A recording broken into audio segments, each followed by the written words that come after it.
নমস্কাৰ প্ৰথমে মুহূৰ্তত দিব ওলাইছো কেইবাটাও গুৰুত্বপূৰ্ণ খবৰ লগতে নিতো এনে ধৰণৰ বাতৰিসমূহ পাই থাকিবৰ বাবে আপোনালোকে চেনেলটো এবাৰ সাবস্ক্ৰাইব কৰি দিব ভূমিকম্পত ক'ত কিমান ক্ষতি 15টা ভয়ংকৰ দৃশ্য 5.9 ৰিখটাৰ স্কেলৰ ভূমিকম্পৰ 15টা ভয়ংকৰ দৃশ্য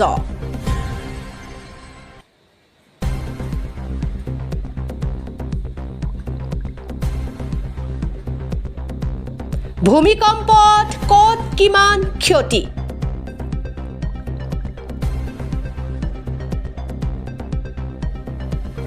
ক'ত ক'ত ভূমিকম্পই ভাঙিলে ঘৰ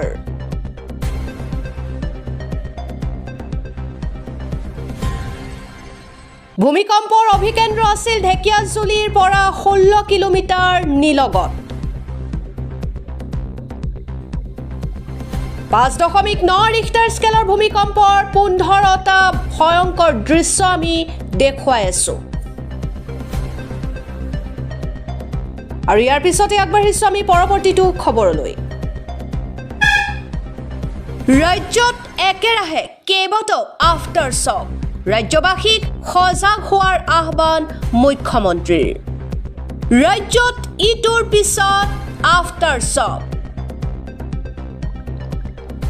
দুৰ্যোগৰ মাজতে ৰাইজক সাৱধানে থাকিবলৈ আহ্বান মুখ্যমন্ত্ৰীৰ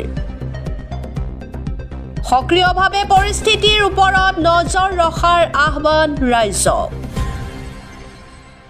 ভূমিকম্পৰ ফলত শোণিতপুৰ ঢেকিয়াজুলিত বৃহৎ ক্ষতি 5.8 প্ৰাবল্যৰ পিছত একেৰাহে তিনিটাকৈ আফটাৰ শ্বক নিশালৈ পুনৰ আহিব পাৰে ডাঙৰ ভূমিকম্প প্ৰবল ভূমিকম্পৰ ফলত প্ৰান্তে প্ৰান্তে বৃহৎ ক্ষতি ৰঙাপৰাত ভূমিকম্পত ক্ষতিসাধন গুদামঘৰ জুৰিয়াত খহি পৰিল পকী দেৱাল ঢেকিয়াজুলিৰ ভালুক ধৰাটো ভাগি পৰিল পানী টেংকি ঢেকিয়াজুলিৰ বহু অট্টালিকাটো মেলিছে ফাট ৰাজ্যত ইটোৰ পিছত সিটো আফটাৰ শ্বক আৰু ইয়াৰ পিছতে আগবাঢ়িছো আমি পৰৱৰ্তীটো খবৰলৈ এক ভয়ংকৰ তথ্য ভাঙি দুফাল হ'ব ভাৰত ভূমিকম্পৰ পাছতে গৱেষকৰ বিস্ফোৰক তথ্য ভাঙি দুফাল হ'ব ভাৰতৰ মানচিত্ৰ নিচিহ্ন হৈ যাব লাডাখ উত্তৰাখণ্ড ছিকিম হিমাচল প্ৰদেশ হেৰাই যাব অৰুণাচল প্ৰদেশ উত্তৰ প্ৰদেশ চীনা গৱেষকৰ তথ্যৰ পাছতে ভাৰতত খলকনি ভূতত্ত্ববিদ লিন লিউৰ নেতৃত্বত হোৱা গৱেষণাত এই ভয়ংকৰ তথ্য যিকোনো মুহূৰ্ততে টেকটনিক প্লেট ভাঙি দুভাগত ভাগ হোৱাৰ আশংকা ভূতত্ত্ববিদৰ ইউৰেছিয়ান প্লেটৰ সৈতে হোৱা সংঘৰ্ষৰ ফলত দুৰ্বল হৈ পৰিছে টেকটনিক প্লেটৰ নিম্নাংশ যাৰ বাবে যিকোনো মুহূৰ্তত ভূগৰ্ভৰ এটা অংশ খহি গৈ নদীৰ সৃষ্টি হ'ব পাৰে তিব্বতত হোৱা ভূমিকম্পৰ জোকাৰণিৰ ফলত ভাৰসাম্য হেৰুৱাইছে ভূগৰ্ভই ভাৰতৰ কেইবা ঠাইতো 100 কিলোমিটাৰ গভীৰ অংশত দেখা গৈছে বৃহৎ ফাট যাৰ ফলত এই ফাট বিস্তাৰিত হৈ দুভাগত বিভক্ত হ'ব পাৰে ভূখণ্ড ইয়াৰ প্ৰভাৱ পৰিব পাৰে হিমালয়ৰ ওপৰতো কিয়নো হিমালয়ৰ উৎপত্তি ইউৰেছিয়ান প্লেটৰ সংঘৰ্ষৰ ফলতে সৃষ্টি হৈছিল যদিহে চীনা গৱেষকৰ দাবী সঁচা হয় অসমৰ চুবুৰীয়া দুখনকৈ ৰাজ্য নাইকিয়া হৈ যাব মানচিত্ৰৰ পৰা আৰু এই ভূমিকম্পৰ পাছতে গৱেষকৰ বিস্ফোৰক তথ্য আৰু ইয়াৰ পিছতে আগবাঢ়িছো আমি পৰৱৰ্তীটো খবৰলৈ ফ্লপ হল মুখ্যমন্ত্ৰীৰ নাটক পুনৰ উভতি ধৰিলে গৌৰৱ গগৈয়ে ফ্লপ হল মুখ্যমন্ত্ৰী হিমন্ত বিশ্ব শৰ্মাৰ নাটক ফ্লপ হোৱাৰ বাবে এছআইটিৰ ৰিপৰ্ট ৰাজহুৱা কৰিব নোৱাৰিলে মুখ্যমন্ত্ৰীৰ নাটকক ফ্লপ ৰেটিং দিব ৰাইজে মুখ্যমন্ত্ৰীক পুনৰ উভতি ধৰিলে এপিচিচিৰ সভাপতি গৌৰৱ গগৈয়ে ফ্লপ হলেও এবাৰ ৰাইজক দেখুৱাওক এছআইটিৰ ৰিপৰ্ট মুখ্যমন্ত্ৰীয়ে ৰাজহুৱা কৰিব খোজা এছআইটিৰ ৰিপৰ্ট চাবলৈ ময়ো বাট চাই আছো ফ্লপ হল মুখ্যমন্ত্ৰী হিমন্ত বিশ্ব শৰ্মাৰ নাটক আৰু ইয়াৰ পিছতে আগবাঢ়িছো আমি পৰৱৰ্তীটো খবৰলৈ অনুপ্ৰৱেশকাৰী আৰু বেদখলকাৰীক মোদীৰ কঠোৰ বাৰ্তা অবৈধ অনুপ্ৰৱেশকাৰী আৰু বেদখলকাৰীক লৈ প্ৰধানমন্ত্ৰী নৰেন্দ্ৰ মোদীৰ গৰ্জন অবৈধ অনুপ্ৰৱেশকাৰীৰ ৰক্ষক কংগ্ৰেছ অনুপ্ৰৱেশকাৰীক আশ্ৰয় দিছিল কংগ্ৰেছে হিমন্ত বিশ্ব শৰ্মাৰ দিনত লাখ লাখ বিঘা ভূমি বেদখলমুক্ত কৰা হৈছে কংগ্ৰেছৰ সময়ত অবৈধ অনুপ্ৰৱেশকাৰীয়ে দখল কৰিছিল গৰুখুটিৰ ভূমি কিন্তু এতিয়া বিজেপি চৰকাৰে বেদখলমুক্ত কৰিছে সেই ভূমি অবৈধ অনুপ্ৰৱেশকাৰীক অসমৰ এটুকুৰাও মাটি দখল কৰিবলৈ দিয়া নহব আমাৰ মাতৃ ভগ্নীক অত্যাচাৰ কৰিছে অবৈধ অনুপ্ৰৱেশকাৰীয়ে অবৈধ অনুপ্ৰৱেশকাৰীৰ ফলত পৰিৱৰ্তন হৈছে জনগাঁথনিৰ অবৈধ অনুপ্ৰৱেশকাৰীক ৰক্ষা কৰিবলৈ অহা সকলক মোদীৰ কঠোৰ সকিয়নি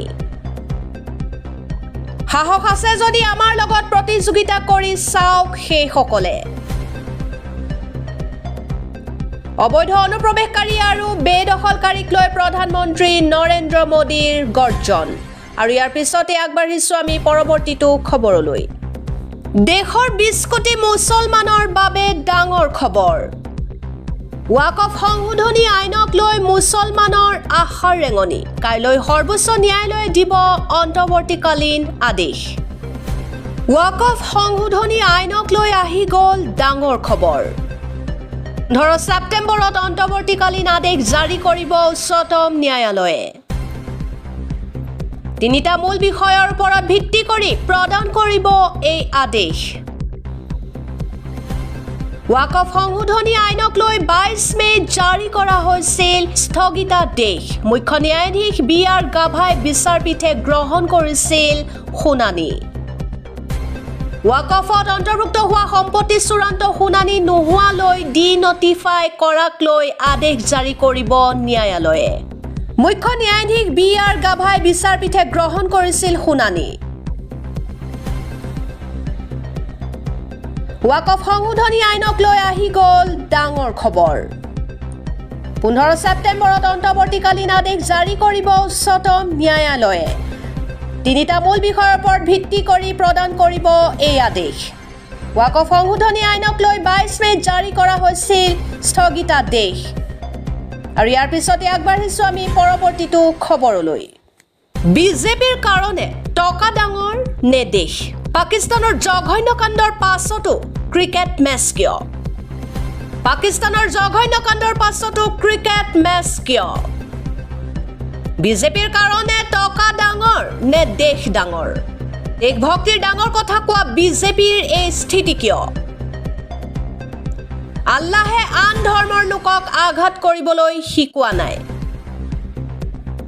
পেহেলগামৰ 26 গৰাকী শহীদতকৈ টকা ডাঙৰ হল নেকি বিজেপিৰ বাবে ভাৰত পাকিস্তানৰ ক্ৰিকেট মেচক লৈ ডাঙৰ মন্তব্য আসাদুদ্দিন ওৱেইছিৰ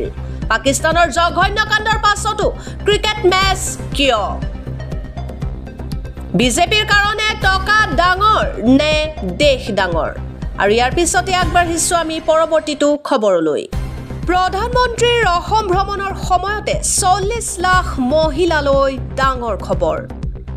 প্ৰধানমন্ত্ৰীৰ অসম ভ্ৰমণৰ সময়তে 40 লাখ মহিলালৈ ডাঙৰ খবৰ একেদিনাই অসমৰ 40 লাখ মহিলাৰ একাউণ্টত সোমাব ধন 17 ছেপ্টেম্বৰত প্ৰধানমন্ত্ৰীৰ জন্মদিনৰ দিনাই মহিলাই পাব ধন পুৱা 10 বজাৰ লগে লগে সোমাব অৰুণোদয় নতুনকৈ অন্তৰ্ভুক্ত হৈছে অসমৰ লাখ লাখ মহিলা অৰুণোদয়ৰ লগতে উজ্জ্বলা ৰন্ধন গেছতো পাব বিশেষ ৰেহাই ৰন্ধন গেছ কিনিলে 250 টকা ঘূৰাই দিব মহিলাসকলক। লাখ লাখ মহিলাৰ বাবে মাজত মাত্ৰ 2টা দিন। প্ৰধানমন্ত্ৰীৰ অসম ভ্ৰমণৰ সময়তে 40 লাখ মহিলালৈ এক ডাঙৰ খবৰ। একেদিনাই অসমৰ 40 লাখ মহিলাৰ একাউণ্টত সোমাব ধন। আৰু ইয়াৰ পিছতে আগবাঢ়িছোঁ আমি পৰৱৰ্তীটো খবৰলৈ। দেশৰ 20 কোটি মুছলমানৰ বাবে ডাঙৰ খবৰ। ৱাকফ সংশোধনী আইনক লৈ মুছলমানৰ আশাৰ ৰেঙনি। কাইলৈ সৰ্বোচ্চ ন্যায়ালয়ে দিব অন্তৱৰ্তীকালীন আদেশ। ৱাকফ সংশোধনী আইনক লৈ আহি গ'ল ডাঙৰ খবৰ।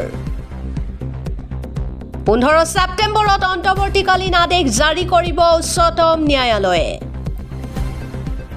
3টা মূল বিষয়ৰ ওপৰত ভিত্তি কৰি প্ৰদান কৰিব এই আদেশ। ৱাকফ সংশোধনী আইনক লৈ 22 মে' জাৰি কৰা হৈছিল স্থগিতাদেশ। মুখ্য ন্যায়াধীশ বি.আৰ. গাভাই বিচাৰপীঠে গ্ৰহণ কৰিছিল শুনানি। ৱাকফত অন্তৰ্ভুক্ত হোৱা সম্পত্তি চূড়ান্ত শুনানি নোহোৱালৈ ডি-নটিফাই কৰাক লৈ আদেশ জাৰি কৰিব ন্যায়ালয়ে। ন্যায়াধীশ বি.আৰ. গাভাই বিচাৰপীঠে গ্ৰহণ কৰিছিল শুনানি। ৱাকফ সংশোধনী আইনক লৈ আহি গ'ল ডাঙৰ খবৰ। 15 ছেপ্টেম্বৰত অন্তৱৰ্তীকালীন আদেশ জাৰি কৰিব উচ্চতম ন্যায়ালয়ে। 3টা মূল বিষয়ৰ ওপৰত ভিত্তি কৰি প্ৰদান কৰিব এই আদেশ। ৱাকফ সংশোধনী আইনক লৈ 22 মে' জাৰি কৰা হৈছিল স্থগিতাদেশ।